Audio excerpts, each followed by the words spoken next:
All right, there's just a couple things that I want to start off with. Number one, we're going to tell you the facts as we know it to this point. Not only might they change, they probably will as we look into this investigation even further. But I'm going to tell you what I know at the current time. The second part about it is at this time, we will not be taking any questions until we get all the facts of the case. But today, this morning, at about 10:59, a 37-year-old woman gets dropped off, goes inside near the ticket counters in front of Southwest, goes at one point into a restroom, exits the restroom. Now she's either put some sort of hoodie on or some other different type of clothing than she had when she walked in. At some point, simultaneously, one of our officers is in the area.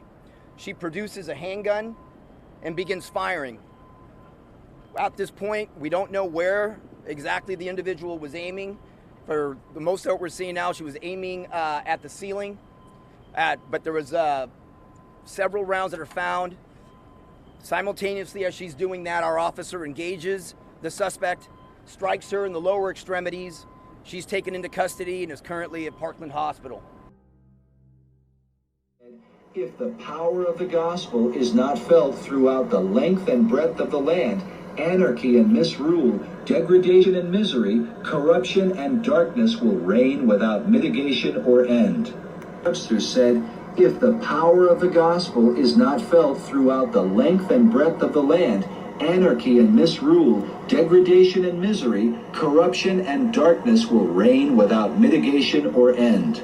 No truth is more evident to my mind than that the Christian religion must be the basis of any government intended to secure the rights and privileges of a free people. All the miseries and evils which men suffer from vice, crime, ambition, injustice, oppression, slavery, and war proceed from their despising or neglecting the precepts contained in the Bible. Decades before the destruction of Israel came to pass, it was also foretold that long after Israel would fall in the future, through utter destruction and displacement, the people would later be regathered into the original land, and the nation would be reborn.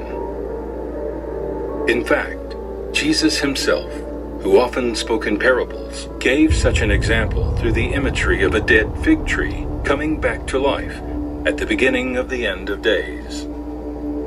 Well, there's a prophecy that Jesus gave. He says, learn the parable of the fig tree. And he talks about how this fig tree, when you see it begin to blossom, that will be the generation that sees his return. Very, very significant statement. Most Bible scholars believe that imagery in the parable of the fig tree is symbolic of Israel.